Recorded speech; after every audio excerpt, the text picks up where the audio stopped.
Assalamualaikum, hurmatli Agraham Group Xitoy Chigit Telegram guruhimiz a'zolari, fermerlar. Mana bizlar bugun Qashqadaryo viloyatining Kasbi tumanidagi Saydakbar fermer xo'jaligining dalasidamiz.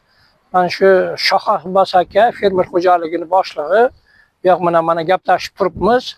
Bu yerda 10-aprel kunlari 24 gektar maydonga Shinjon usulida qo'sh qator qilib ekilgan ekan, Shohbos aka. 24 gektarga necha kilogrammdan ekildi endi bu 1 gektarga? 1 gektarga manimcha 28-30 kilogrammdan to'g'ri keladi. 30 kilogramm, 28-30 kilogrammdan 1 gektargacha nima qilingan ekan? Bizlarda shu Xitoy 72 urug'imiz ekilgan ekan. Mana shu paxtani rivoji yaxshi, mana shonalab qolgan. Mana bir 7 ta 8 talab nima olgan. Hali bug'uni olib, mana shu rivojlanishi yaxshi. Mana oziqa beribdilar, begona o'tga glifosat bilan ishlabdi. Mana begona o'tlar ham mana sarg'ayib nima qilgan. Mana bu taraflarda deyarli juda yaxshi tushgan joylarida begona o't mana sarg'ayib o'zi nima qilgan. Shuning uchun juda yaxshi nima qildi. 24 gektarda 30 kilodan 10-aprel kuni ekilgan. Sizni fikringiz o'zi qanday bo'ldi? Fermer aka, bu nima Xitoy urug'lari to'g'risida. Endi assalomu alaykum hammaga. Endi to'g'risi eshitaydik. O'tgan yilgacha ham shu mahalliy ekib kelganmiz, eshitaydik. Lekin bu yil mana sinadik. To'g'ri, bunga ham sabab tumanimiz rahbarini tashabbuslarini mana shu aytib shu narsani bildirganlardan keyin haqiqatan ham rahbarlardan so'radik. Bunday ijtimoiy tarmoqlardan o'rganib ekdik. 72 nav, lekin juda ma'qul keldi bizga. Birinchidan un ucharligi zo'r. 100% ga undi. 100%. Balandparvoz gap emas bu. Shunday ekan. 100% ga un chiqdi. Undan keyin ham mana buni qaranglar. Buni o'sha hosil shonani qarang. Shunday. Endi biz uchun to'g'risi bu yangilik bo'ldi. Endi nima bo'lsa ham yaxshi niyatga turibmiz. Haqiqatan ham men sizga aytdim, 5-dan 10-gacha bo'lgan aprelda sanalarga ekib tugatdik. Shinjon usulida ekildi.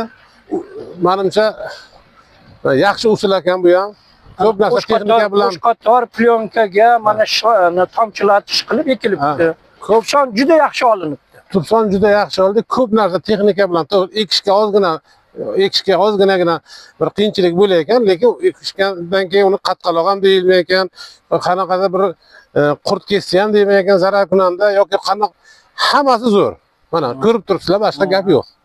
Mana shu 1 gektarda endi taxminiy necha tup endi bor deysiz?